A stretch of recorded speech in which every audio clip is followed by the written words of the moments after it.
at TechPod, where we discuss all things e-discovery, cybersecurity, data privacy, and tech innovation. Today we have a special episode, and by special, I mean it's gay, and by gay, I mean queer, because it's Tech Pride episode. I'm Laura Milstein, and I know a little bit about tech and a little bit about pride. And I'm Gabby Schulte, and I know a little bit less about tech than Laura, and maybe a little bit more about pride than Laura. I'm gonna challenge you, my friend. Oh, challenge accepted. To help us dive more into pride, tech, what is this? Today we have on a very special guest, and Gabby, who is this guest? Laura, I am so excited to bring on a very special guest today. People may know her from Netflix's Queer Ultimatum. We have Mal with us. What's going on, Mal? Hey, friends. How are you doing? Doing well. We are so excited to have you here. Before we jump in, is there anything you want to just say, like, who is Mal, that maybe people don't really know, or really quick? Who is Mal? Who is Mal? Who are you? Interestingly enough, I don't think it got said on the show enough, but I come from the corp world. I was a part of for about 9.5, 10 years in leadership and kind of tech world as well. I was in a leadership role, did a little project management, HR, standing up a work from home organization. So that's me. Nice. All right, there you go. So this fits very nicely. As Laura said before, this is a special edition about Pride. And so for Pride Month, we wanted to talk about online dating. And we have a lot of thoughts, a lot of opinions, a lot of feelings. So we're just feelings. I mean, I know I do. Gay. It's getting gay quickly. It is Pride. Queer friendly and beautiful. Yeah. Happy Pride. Happy Pride, everyone. So, Laura, how do you want to kickstart this conversation about... Before we do anything, I want to ask, so anybody who is able to view us right now, minus the fact that Mal is clearly having a cough attack because she's so nervous to be on this right now. she's having a you need some meltdown in the background. You want me to Uber Eats you some tea? Just want to say, if you are single right now and you're looking to date and you see your partner just having a cough attack, like, just support them through it. It's okay. And maybe you can get your boost some tea. If you're not with them, like, send them some tea, like Uber Eats style. Has anyone ever done that dating where you're like, I got you, send delivery, I don't want to deal with this? Oh my God. Someone actually did that for me, and it was the sweetest thing ever. So yeah. Meanwhile, I've muted myself 50,000 times because I'm having a full cough attack. So thanks for bearing with me. Yeah, I was just like, this is our podcast and we're going to get real with everyone. This is happening. So we support you through it. Yeah. Exactly. So you're around our age range. So we won't get into, all of our ages on here, like hashtag it's fine. But we're more of the millennial style. And I think Gen Z is very different than millennials. For example, fun fact, the other day I was talking to a Gen Z person and the conversation got a little exciting. So she said, so what's your body count? And I immediately thought, I haven't murdered anybody recently. What do you mean my body count? Like, what do you mean? Like, but immediately I was just like, do I look like a murderer? So I was just like, zero, body count, 0. Anyway, I didn't realize that I was basically like, I'm a virgin, which obviously is not the case. But yeah, so Gen Z is obviously that's not the case. I mean, wait, Mal, did you know what body count meant? Yes, I did. I did not. I'm so uncool. Mal's in the world. We're so uncool. Yeah, that's true. So way more out in the world. I was just like, I keep trying to be like, yeah, I'm Gen Z, and people are like, okay, cute. So with that being said, dating in Gen Z is very much dating apps, whereas dating apps didn't fully exist when we were young millennials, and before millennial age. It was like you dated your neighbor. You were like, well, Tom lives next door to me, so we're together now, or whatever. So in your experience, do you have any actual opinions? Like, you hear Tinder, Bumble, Hinge. Are you thinking one is for hooking up, one is for love? Like, and maybe there's more dating apps that I'm just not even thinking off the top, but just those examples. How do you feel? What do they make you think? What are your thoughts?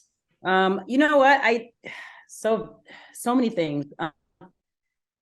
I think late stage millennials, that sounds so weird to say, but I love that term.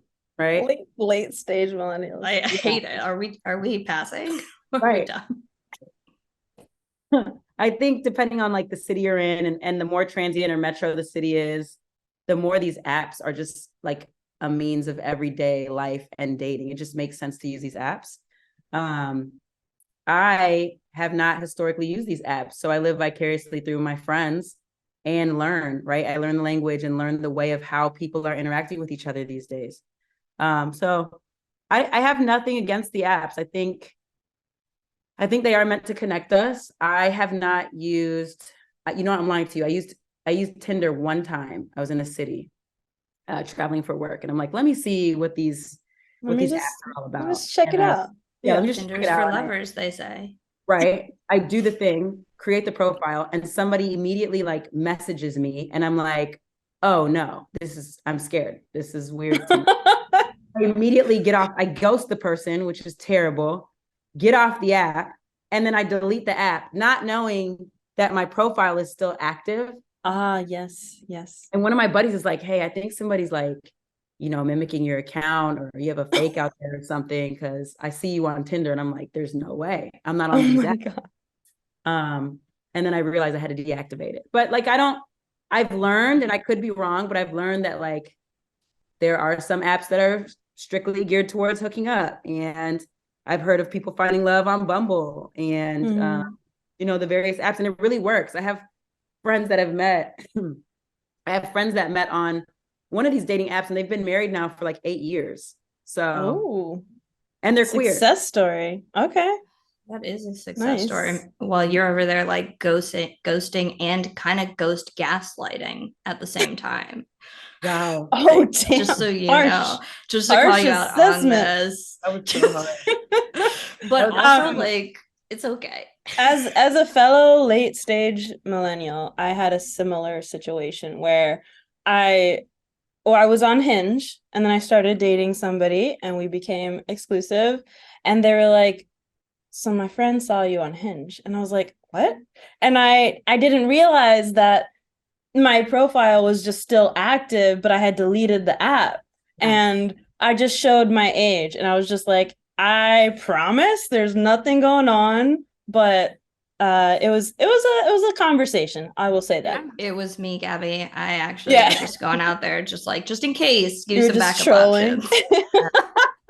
options. There's another one that I'm hearing about. Like, I've had a couple buddies now tell me about this one called Raya, which is like, I don't know if you all have ever heard of this or not, but no, what is it? Tell us. What I'm understanding is that it's people that are like maybe high exposure people in the world. Okay. And you have to like apply to get in, and acceptance process. Yeah, I don't know. Elite challenge dating. accepted, right? No. Look it up. Don't really know about it. Yeah, I don't know. There are other ones like The League I hear about, which is like, oh yeah, isn't that like also an elite dating, or is that like corporate? Like, I want you based on where do you your work? Status, something like that. Yeah, I'm like, I get enough of that in regular life. So in the cities that I hang out, so I'm like, no, you're not going to do this to me on an app. Also, no way. I was just like, way to really kill people's self-esteem with these dating apps. I know. I thought I was doing well, and it was like not good enough to date here, though. Okay. Right. You like the idea of these apps, even when you think about like forming friendships in today's times, it's just difficult. Adult friendships, it's hard. And so I think these apps do make it a little easier and take away. People on the internet seem to be, I don't know, much more bold, behind a screen in person. And so you cut all that out, cut all like the awkwardness out, and you just get directly to getting to know a person. So whether it be romantic or just forming adult friendships, I do think the apps do have a place. I like them. I was thinking that's fair about this. Out of the two co-hosts on the show, I am the single one. And and don't mean to call you out, Laura, but no, I mean, so I've used them most recently. And definitely like hit or miss. I've had one relationship back in the day off of from Okay Cupid. Now that's a throwback, I feel. But sometimes I'm like, do these apps actually kind of make it like, I guess I'm curious to see what you guys think about, do the apps help or hurt a queer connection? Like, I guess it does help if you're maybe long distance and you can connect that way, but sometimes I feel like they force only online experiences, whereas instead of kind of going out, like there's a big kind of cultural thing about the death of the lesbian bar and all that stuff. So I don't know. Yeah, what do you guys think about that? I don't know. Well, maybe when you say hurt queer community, what do you mean? Maybe. Thanks for that follow-up, because I was just like, damn, yeah. Gabby, what? You got deep quickly and I was not ready. I'm sorry. It's just me got no, I'm just kidding. I mean like forcing or lessening in-person connections. So you're saying that maybe like relying too much on the there's apps, no reason to get in person to meet. Like, yeah, or like you're thinking you're getting a lot of pen pals. Yeah. Or if you go out and you're like, you know what, I'm not as inclined to try and meet somebody in real life. I just want to say, anybody who's listening right now, Gabby is single, as she mentioned, and if that didn't sell you on wanting to date her, I don't know what will. Yeah. True. Throwing it out there. So Mal, how do you feel about whatever Gabby just asked? Yeah. It's okay to be like, that was a dumb question. No, I don't think that. I don't think that at all. I think I understand what you're saying, but I also think that's just the nature of technology, like a technological world now. Because I mean, I think the same question could be asked about anything so long as technology is involved. Like, is it actual human interaction? And sure, to a degree, I guess, yes, but also evolution. And I think we're just in a different part of evolution. Do I miss in-person connection? For sure. And the spaces that we used to hang out in, I love that. And also, I think that we are just progressing away from that. And now meetups just look different. And they are online. And I don't know. Yes, it's hurting. And also we're just evolving into just like a different age of connecting with people. Yeah, I think that's fair. I want to ask you, when we're talking about the queer community, it's such a broad term. So what I was thinking, and not to sound ignorant, if everybody's like, Laura, how do you not understand this? But if you're trans versus non-binary and you are on a dating app, I'm just asking, in your opinion, Mal, how do you think that is in a world where now so many people are defining very differently and so many people may not even understand those definitions? Ooh, that's a heavy one. And I want to had to follow Gabby, so right. Those are not my identities, right? And so I want to be very clear that I don't know that I'm the best person or versed enough to answer it in any great depth or detail. Certainly some of my friends could, but I don't want to carry the torch in answering this. So this is strictly my opinion, right? I think that, and it's a different opinion because I'm not on the dating apps, but I wish that if it exists, there should be apps that, if you're centering the most vulnerable and you're practicing harm reduction by way of maybe having like a glossary that lets you know, if you don't know these terms, you can look them up. And if you're centering the most vulnerable, then we're putting the people that are most violenced at the center of this type of app. Then hopefully it would weed out some of the assholes that come in or the ignorance that comes in to these apps. And I think, I don't know if these things exist in these apps. Like the biggest issue, I think, for some of the people that occupy these identities is safety. And I think they would have a problem saying like, this is who I am. And these are the identities that I occupy, had we lived in a social environment that was safe enough for them to exist in as their full selves. And so there's a problem there. So if the app felt safe enough, then I'm sure this wouldn't even be even anything to talk about or an issue, or it would put the onus on the person who doesn't occupy these identities to learn before, right? Or you just know. They should have a button on the app. So like if I match with you, then that you can respond back and just hit the ignorant button. So then it's like, you're ignorant next, but you know were next because of your ignorance. Right. And then it's like to learn why you were ignorant here. Some type of test you take to even get into the app to begin with. I like that. Yeah. I like that.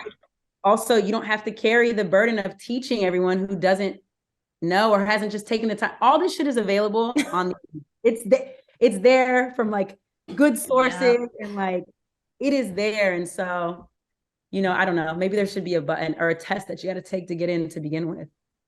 I like that. I was thinking, like what would an ideal queer dating or even just like friendship meet app look like? And I think that's definitely one of the things that I think should be on there. Just like the language. I mean, it's ever evolving. Language is ever evolving and we're always learning. And you get a group of people that are ready to learn and adapt, new language. And I think that would be awesome because myself personally, I wouldn't mind dating a trans woman. Those things, they matter to me, obviously, but that's not going to change if I want to date you or not.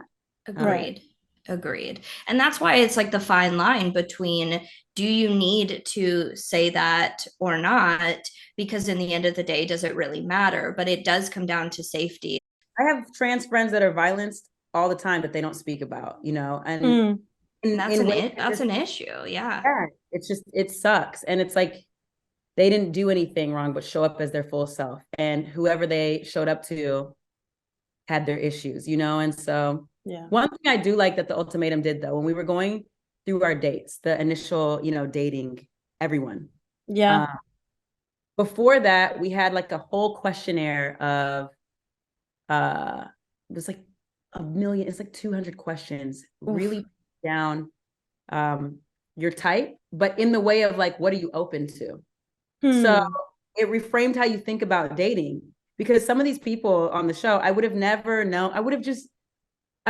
met them in the wild to begin with. Right. But also, I don't know if at first look, I would have been like, yep, it's you for me. I don't know that I would have done it.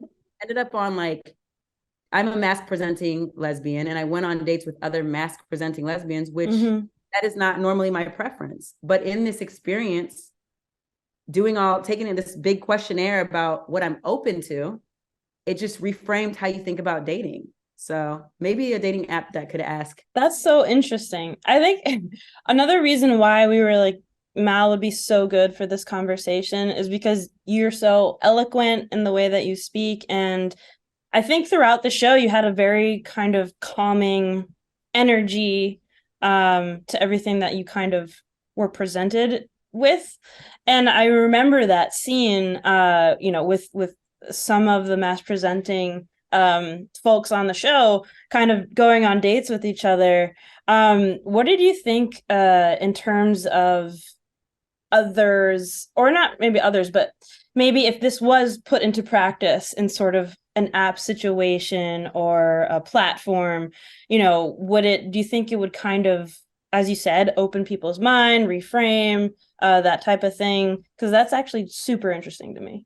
I think so. I think when people are allowed to answer, mind you, we're answering these questions by ourselves. So I don't have the pressure of society and my friends around me telling me like, you're masked, so you can only date feminine people. Because, like hetero. Wait, Mal, that's not a rule. Right. Exactly that. You don't have the pressures of everyone else around you. So I'm asking these questions by myself, very vulnerably. Would I be open to dating this type of person? And that data, if I could trust that it would be saved and still in privacy, then yes, I think maybe on these apps, we wouldn't even have to get through some of the questions. I would just be like, either I swipe left or swipe right on you, because I've already given my consent. It's okay. I'm open to trying this thing. Right. Somebody I never would, or never thought I would anyway. What's your app about to be called? Because you just made it like everyone now knows about it. It's a great app. I don't know. I have to think of a name. spectrum, because sexuality is a spectrum. That's a whole different Ooh, I thing. like that. Ooh, that's a good one. Yeah. We're coming up with some great stuff here. Yeah. Nobody sell this idea to anybody, right? I know. If this comes out, we recorded this in 2014 and we're coming after you. Hell yeah. So another thing I loved about the show too, not to just harp on the show, but how everybody was talking a lot about horoscopes. And I particularly would I'm just I'm not the best at them, but like I know it's so wonderfully queer. But let me just talk about my love for horoscopes in the sense that I am just getting into it. I am not that knowledgeable in them, but it fascinates me. And so I maybe there is already an app out there, but if there was an app that like matched via horoscopes, that would be interesting. There is an app. Yeah, there is. This is why we have Mal on. I'm a late stage millennial. That's what's the pattern and CoStar. I do know CoStar. Yes. Yeah, you go out to meet somebody. It's like quintessential lesbian, like, oh shit. Yeah, let's get on CoStar. 101. You meet somebody and I say, hey, Gabby, we're chopping it up and we like each other. And I'm like, what's your sign? And you're like, oh, find me on CoStar. And then we compatible. And then we actually see, and if it's incompatible, it's like never again. Oh, if it's no smileys, you can hang it up. Yeah. I was pissed. I'm gonna share something very vulnerable with you guys. Okay. Yoli, my partner on the show, and Xander, who she paired with, beautiful human. I was like, let me see you guys' CoStar. I was like, let me guess. You guys have all smileys on CoStar, don't you? And Yoli's like, my God. And I'm like, it's over for me. I'm like, throwing a if the universe says your horoscope matches, I know. That's it. That's an extra sting, right? Like if someone you were dating and like a new partner situation, it's like your horoscopes match. I just have to tell you all, I had a cancer scare pretty recently. But it turned out it was just a Gemini. Dude, I knew you were gonna do that. I knew it. That's the worst joke ever, Laura.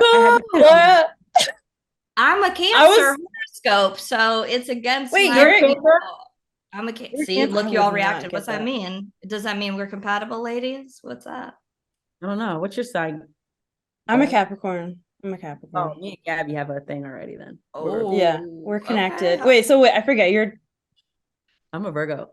Okay, nice. Like you said, I forget. Did you know? I was gonna say Taurus, but I was like, well, because on the show that was like one of my favorite things that people were like, oh, she's a Taurus or whatever. So I knew this, but I forgot it. Yeah. Sorry. Okay. Right. So is that a thing though? Do you think on a dating app that's not just for that, they should have you can put like, can you put like your religion, your preferences? I feel like you should be on like, Bumble right now to you cancers. I don't think you can add that. Like, don't match with me if you're a Cancer. I'm not sure you can particularly add a preference of like, I only date earth signs or something, or can you? I don't know. But on some of them, but like the main three that I think people use, which is probably Tinder, Bumble, and Hinge, thinking, you can say what you are, but it won't like, you know what I mean? You know what I'm trying to say? What about Grindr? No, Mal, do you think we should have Grindr for the ladies? I mean, here's the thing. I think Grindr is super sex positive. I'm here for all the things progressive, sex positive, harm reduction. There you go. I'm most vulnerable. That's like the way I move about the world. So sure, be a Grindr for ladies. I mean, yeah. I think the conception, especially for queer women, is that we are kind of only looking for long-term partners. And maybe like in a monogamous way. Obviously there's like spectrums to that, but yeah, I don't think that's always the case. I think we're not always trying to wife it up. Is that your sign? Is that what your horoscope told you this morning? Yeah. I woke up. It was just like your horoscope says that you're looking for love in a monogamous relationship. Yeah. It was like, try less of that and maybe you'll have better luck. Co-star said, this is what I'm going for. So it was like, do the opposite of what you have been doing. I've gotten off the apps that tell me about my day. Like, oh yeah. Pattern. It's so great for the people that love it, but it drags me every day. And I'm just not into like I'm pretty optimistic first thing in the morning. I'm like, I don't need you to as soon as I wake up. I'm good on that. Yeah, I mean, that kind of confusion. That's very fair. Like, how do you know I'm gonna have a great day? You don't know. Yeah, fuck you. I'd rather that instead of being like, check replacements. Today you're gonna, I don't know, spill milk on everything. Like I don't Wait, Mel, are you an adult that drinks milk? I drink every alternative milk there is. The alternative, but if you're and anyone who's listening, this is real. If like, just swipe left on me, I'm not on the app, so but like, if you drink just like a glass of whole milk as an adult, you're a psychopath. It's that simple. Like, that's a no. You can be any gender you want to be, cool. You can't drink a glass of whole milk. That's what not if they're cool. your soulmate? Here's my that's not a soulmate for anyone. It's not. If you match all the things, I too agree with you with the milk thing. I don't know, no judgment, and I don't keep milk in my house. Ew. But I don't know, if you have all the things aligned, right? Like, would you? No, if you have all the other things, whole milk, that's not terrible, is it? It's an opening red flag. It's an opening red flag. That's like, they're perfect. They do heroin, but everything else is incredible. Like, that's kind of a pretty big red flag. Heroin and milk? Yeah, one is an addiction that you can break and you can be like, well, it's addictive. Something happened to get you there. Milk? You're just a psycho. Like, you woke up and you were like, a hearty glass of whole milk. Oh, sick. Okay, so question. What happened to bring you down that road in life? Incredulous. Pass.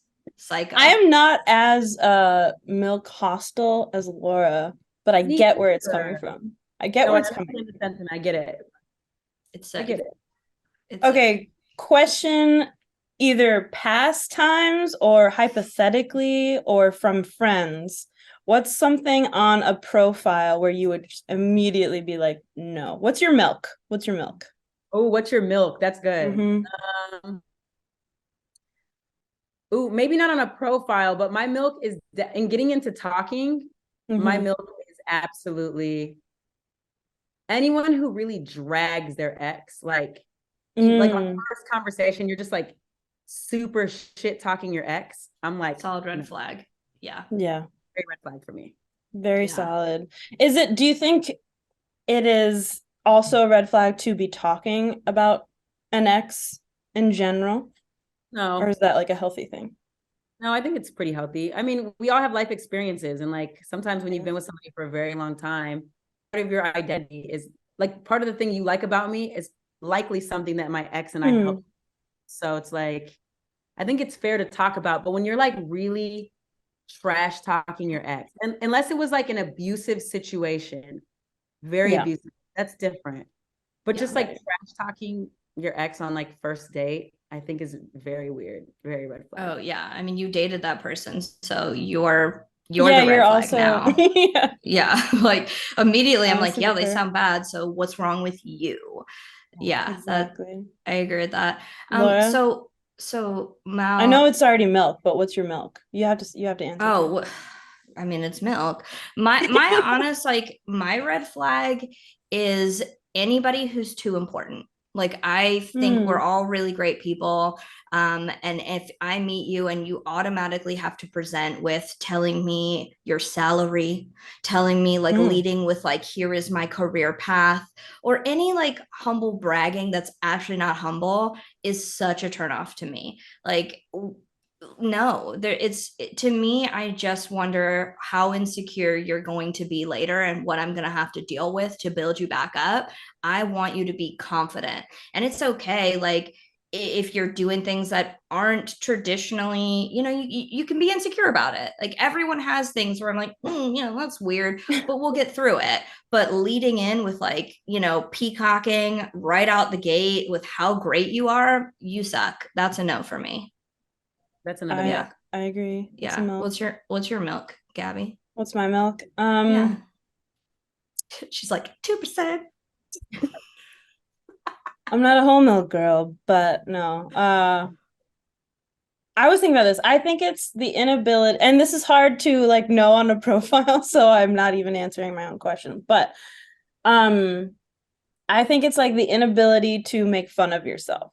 Like if you can't make fun of yourself or like, just fair. have that ability, or if that's like a too sensitive thing to you, I don't know what to do because that's my humor. Yeah. I make fun of myself. Gabby, I could see you as one of those people who does the nut milk. And just to be a little gross, where you get like a bag. It's called a nut sack. Just so everyone's listening, get a little sick for a minute. And you put the like cashew or the almonds or whatever, and then you like milk the sack, and the milk is really good, but it takes forever. I could see you being one of those where you're like, I milk my own sack of nuts. Oh God. I am probably that person for sure. I'm like, sounds pretty good. Honestly. Yeah, I just don't like the word sack. I mean that's why. Yeah, it's a nut sack. The nut sack. To be clear, just so everyone really gets the visual. Mal, I have a question to you about dating non-traditionally on apps. So I have two friends that actually met because one of them saw her on Instagram and sent her a message that just said sliding into your DMs. They're married now. It worked because she just responded and said, I'm not mad about it.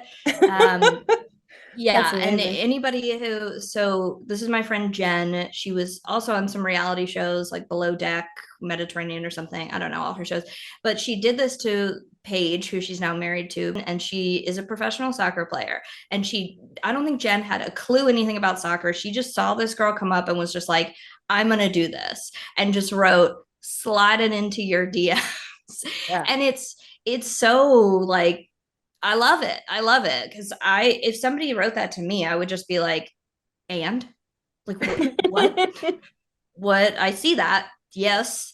But I think and I think this happens so much more now. You have Gen Z is on TikTok. I don't know how to TikTok. I'm not going to pretend that I know. I don't have a TikTok yet. Maybe one day I'll You're find pretty a good Gen at Z TikTok friend. Now. But am I? See, I think so. We'll go with yes. Gabby says you are. But so like, do you think people find each other on TikTok now? Is it still Instagram? Does that not work? Do you think that's weird? Absolutely. I think people find each other these ways. Yeah, I think it's a valid way to find people. We're in a different age. Like, no longer do we have to meet someone at our local bar. Like, I can meet my person who lives in a completely different country because the internet takes away miles and it makes us closer. So yeah, I think that's a valid way. I think it gets tricky on the internet. Because to Gabby's point earlier, like what you are missing is human interaction, and there's no emotion in text unless you're like onomatopoeias and freaking rainbows, the words like boom, bang, or you're like using grammar thing. Yeah. You can't tell what a person means. So I could be like sliding in your DMs and it's friendly for me, but for you, based on your experience, it means something different. That's where it gets tricky. In person, you're not really, I can tell if you're into me or not. Yeah. I like it for them because I feel like they would have never met. Like Jen didn't watch soccer. I don't even know if she knew women's soccer was really, something that she was like, not even soccer. Like, she's a football fan. Now we're just on a completely different tangent. But my point is, I don't think she would have ever thought, oh, this athlete over here is somebody I would know or be in the same social circle with in any form. But because of social media, it kind of brings you in front of people that you may not normally be able to talk to, and not because of status or anything, just because I live here, you live there, I'm in this realm with people, and we get kind of boxed into different things that I do think it kind of allows you to expand your dating market, I guess, but it does still leave room for concerns, I think, especially in the queer community, because you don't really know. And I agree with you. You have no concept of how a text is going to be taken, but wouldn't it be creepy? And maybe it's just me. Do you think this would be creepy, team? If I saw you and instead of sending you a text that was like sliding into your DMs, I did like one of those voice messages. And I was like, hey, sliding into your DMs. I don't know where that accent came from, but I think that. I love our accent. Yeah. Like that. Would you be like, oh, now I get a feel if you for what they said it sound the like? way you said it, it would be creepy for sure. Yeah, that would definitely be my milk if you said that in a voice note. I'd be like, yeah, no, but I think voice notes are fine. I like Generally, voice notes are okay. Yeah, okay. I think I like those. It feels like very yeah. it's true. You know, like when you're out somewhere in the dating world and like somebody sends their friend to come talk to you, like on behalf of their versus them just coming to you. Yeah. Voice note feels like the person just coming to you. I like that. Oh, okay. So Gabby, this is some notes for you. What you should do is I'm recording. I mean, obviously this is recording, so I'm gonna obviously put this into practice. No, here's my horoscope. Just wanted you to hear it straight from me. Yeah. Where do you stand? Capricorn Catch me on CoStar. But Gabby, you just gotta be like, you just gotta do your own thing. Like you can't be like you can't like well this has turned into I definitely would never do weird Gabby shit. How to date. But I mean, hey, anyone tips, please let me know. But jeez. Pride episode is actually how to date Gabby. How to date Gabby. I don't hate that. No, I will say what is that? Like I think I'm kind of boring via text. So once I do establish a texting relationship, I do try to move it to voice memos because I feel like I feel like it shows your personality so much more. What about the immediate meetup? Am I boring, Larry? I text you all the time. I feel like I'm pretty boring. Yeah, for sure. I blocked you. Just unsubscribe. But Mal, if I met you on a dating app or Gabby meets you on a dating app right now, we're on. And Gabby's approach is I'm going to text you for a bit and try to get to know you. My approach would be, hey, Mal, like your pick, want to get a drink. How's tomorrow, 7 p.m. here? I'm like, I don't want to text. I don't want to waste time. I'm bad at texting. I would be like, let's just meet. And if I'm going to know pretty quickly, what psychopath, she ordered a glass of milk. Or, hey, this is worth saying, getting to know each other. And to me, I want to do that before I waste hours trying to get carpal tunnel and text you. What do you think? Who would you go with? If you who would have won your date? Would you have been freaked out or would you shown up with me or would you be still texting Gabby right now? I myself like a forward girl. So I think I would want to just meet up and have some of these conversations in person. Sorry, Gabby. It's okay. Like I said, I'm taking notes, so I could adjust. Don't be afraid. I could adjust the method. Yeah. Maybe not though, Gabby. I'm talking to you now and I'm meeting you and I'm like, you know what though? Now that I know them both, I might go. Ooh. There you go, Laura. Take that, Laura. No, I'm just kidding. She's like, oh wait, are these the actual options? Yeah. Are these my Gabby, only options right now? In the dating profile, I think when we're setting up the profile, it would say like, the questions would be like, what is your preference? Do you like more assertive women? Do you like planners? And so, I like that. That's good. Right? Wouldn't even have to waste time. Yeah. What do you think would be worse? 2 dominant people in a relationship or 2 passive people? Worse? Yeah. What's worse? What's the worst setup? For me, I think 2 passive people for me. I love dominant women. Femme presenting is usually my jam. If another mask presenting person was just as dominant and it wasn't rooted in like patriarchal ways, I might like, you're interesting. Try to figure it out. No, I really like that description. Dominant, but not in a patriarchal foundation. Like, yeah, I think that's the other thing. I think that as mask presenting women, I think sometimes the ways that we learn things are from what we've seen, and what we've seen is like our dads, the men are around us, and I think there's like an overarching like patriarchal example that sometimes we try to follow because we're just trying to figure out where we fit in at, and it doesn't always work out for us because we're still, we're like, no, I actually don't agree with these. I actually don't think I should be taking out the trash every day. Why would I? Or like, I don't know how to fix your car because I'm going to call a mechanic. I just dress like this. I'm not handy. Like, Right. No, that's fair. That is fair. Don't put us in a box. Yeah. Because I may be femme presenting, but I'll take that trash out. I need to show that I could be a little tough. Yeah. Oh my God. Every femme presenting woman that I've dated is usually a bit more, dare I say masculine? I don't want to say that because, masculinity, no. Strong and sexy. And sexy. Yeah. And more dominant. Yeah. Right. That's what I like. Yeah. So. I think it would be really interesting if on app, like instead of looks type, like personality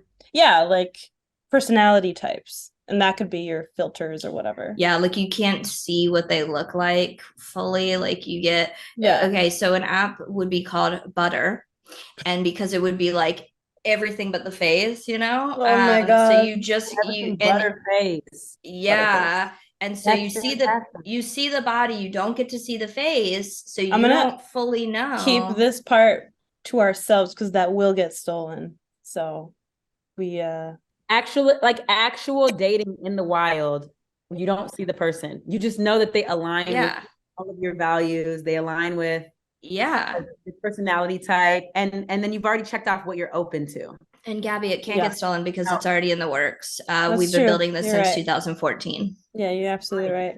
This is brilliant. I would like to be a part of this team for the diversity and inclusion part so I can leverage equity and make sure. Absolutely. All right, you can be a part of Butter because we've been building it and it will go live soon. It's going to be awesome. In order to see the face, you can do it, but you got to pay that premium. Oh, that's how you get them. That's good, right? It's so good. Before we let you go, I wanted to know if you'd be open to playing a quick game. Ooh, let's do it. Let's try it. All right, we're gonna go. It's a soft game. Before we play, I did want to ask: It's a soft game. It's a soft game. Have you been to many prides? What prides have you been to? Yeah. What prides have you been to? WeHo, Atlanta, New York, Chicago. Cool. That's enough. So this is the game. It's called Fuck, Marry, Kill Pride Edition. Okay. So isn't there a gentler way to play this game? We don't use Fuck, Marry, Kill anymore. What do we use? Late stage millennial. Okay. All right. Let me change the name. Okay, we're playing a game. It's called Make Love, Commit for a Lifetime, or Never See Again. Okay. So for this game, you're using Chicago Pride, New York Pride, and WeHo Pride. So one of these prides is a pride you get to come to every pride. That is, you are committed. You have to. You're tired this June, you're going to that pride. One of them, you can go if you want. You don't have to go all the time. You can just show up. You can see what's the scene, and then you can ghost that pride. And then the other pride, you are never allowed to go to that pride again. You are done. That pride in you, never, sorry, can't go. That's the game. Yeah, I know. Answer. I think I am going to go off the cuff and say I love them all. I know promoters for all prides. Why would you do this? This is going to be personal. One you can't go to ever again. So that promoter's out. I think I'm going to take the true Mal answer, and I would just go to none of the prides ever again. I'd sacrifice myself. Wow. Oh, wow. What a typical Mal answer. That is beautiful. Kindness is right at the top of what I look for in a partner and not what I give. So wouldn't be my answer. I would be the one that's like, well, I'm never going to Chicago Pride again. But if I show up, accidents happen. I feel that way about New York Pride. Okay. There we go. Fair. Now we got the truth. Yeah. Accidents happen. Maybe I pop up. Maybe. Yeah. Whoops. I'd say I'm not going to anybody's pride. All right. I'm taking myself out of it. I'm not going.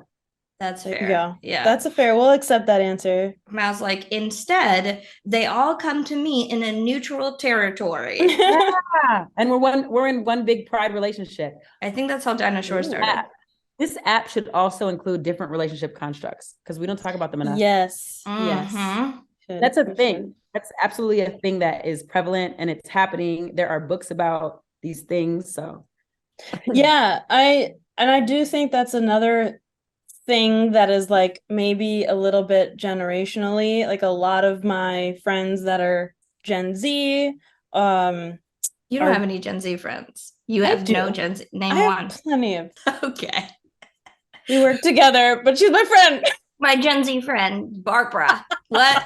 The name's Barbara, so Gen Z. It's the same thing. We're colleagues, but we're also friends. Okay. Yeah, right. You could just say, like, I heard about some Gen Z people. Like, there might be someone. You're right. No. Okay. Gen Z. All right. Let's get back. Let's get back to it. What before I okay. What I was trying to say is, you are absolutely right. That is a thing. I will say, she might listen to this. I was in a situationship who was exploring that. And like more and more, I'm meeting people who are exploring that. And me, as I would call myself, pretty hardcore monogamous. It was hard. It was hard to like really think about that, but it was very interesting. Like I had never really thought about those options before. And it's like really cool. Like I was like, okay, can this be something that we could work through or that I could even do? And it really did open my mind. I think I answered some questions that like maybe there are things that I can't do personally, but I think it's awesome that other people can. So yeah, I do think that's like definitely a thing that should be included. And I also think that's like a particularly queer experience too. Yeah, I mean, I think we need to like absolutely destigmatize the language, like I don't identify as poly or like non-monogamous or I don't know these words. I don't know this world enough, but I think we need to destigmatize the language because when I've researched and I've read the books, I'm like, oh. Which books did you read? Most of us participate in these dynamics and don't even know it, but we don't call it. And so, yeah, ethical slut, designer tips. Esther Perel is a podcast. She's a doctor that I listen, or therapist that I listen to quite often, and she talks about language or dependent upon like where you are in the world, Western culture versus other cultures, and like these practices are so old. They've always been here. It's not a new thing. I think queerness is really expansive and allows for everyone to I don't know, live on this spectrum of all these nuanced ways. Would you say would you say like well, I think one of the things that like it helped me with is like just the emotion of jealousy in general. Like, and so I might not identify as like E&M or poly, and I realize like that's not really something that is for me, at least right now. But I think it's still like in kind of asking myself those questions, it definitely helped me with like reframing. Yes. Like a gut reaction. I will go on the record and say, and maybe my opinion will change later, but in my experience and in some of my circles and friends, there is nobody that practices like human emotion and like normalizes human emotion and talking through it better than the poly community. They understand jealousy and all this shit different than the rest of us. And I'm like, kudos to y'all. Let me learn. Because for sure. And something needs to happen because of it, And so no, they do a really good job of that. Yeah. What do you think? It's important. I think you should be able to love who you want to love, however many people at once or separate, in any form that you want, and identify how you want. Personally, when people ask like, what's my sexuality, I always get confused with, do I answer with like how I would define myself, or do I answer as to how I would define what I'm attracted to? Because for example, for me, I'm attracted to what I would call sexy sapios. So sapiosexual is intelligence. I'm attracted to intelligence, but I want you to be sexy and intelligent. And to me, sexy and intelligent, for what I believe, may be totally different than what other people are believing that sexy and intelligent are. And when I say, I'm saying, yes, I also think I'm sexy and intelligent, but that's not how I would say what I am sexually. And so I think it is just allowing people now to be more comfortable with who you want to be, what you want to share, who you want to date, who you want to hook up with, who you don't want to date. And it's okay too if you're asexual. That's okay. You can, definitely another thing. you can go to cuddle parties and stuff. Like those things exist. It's also just none of my business. I've learned, like, I might be curious, but asking the question about what you choose to do is literally none of my business. My bills still pay. It's not going to help like advance whatever I have going on in any way outside of me having more language and knowledge. But like, it's really none of my business who you want to sleep with and what you like. Like, it's very true. Although it is our business because we're having a podcast about it. Yeah, I was like, it's our business. So yeah. No, but that is fair. I think today's episode has been really great. We appreciate you coming on. We appreciate everybody who's listening right now. If you want to apply to date Gabby, step up. You can. Oh, my name in the hat, Gabby. I don't know. Honored, happy to have you. Damn. Awesome. Also, I don't know if anyone noticed. Sorry, one more thing. I think we all said milk differently. I say milk, which is weird. I know it's a weird. Because I mean that's wrong. That's just wrong. It's called milk. I say milk. Like, I don't know. Milk. Ew, that's even grosser, Gabby. The way you say it is even worse. I'm from Pennsylvania, and that is just how it happens there. Call it milk. I know. I'm sorry. I'm sorry, everybody. Well, Mal still was like, yeah. I don't mind that milk. I'm not really mad at milk. Depending on where the milk is coming from, I'm in. Sick. Oh, on that note, that was amazing. Thank you so much, Mal. Bravo. Thanks for having me, friends.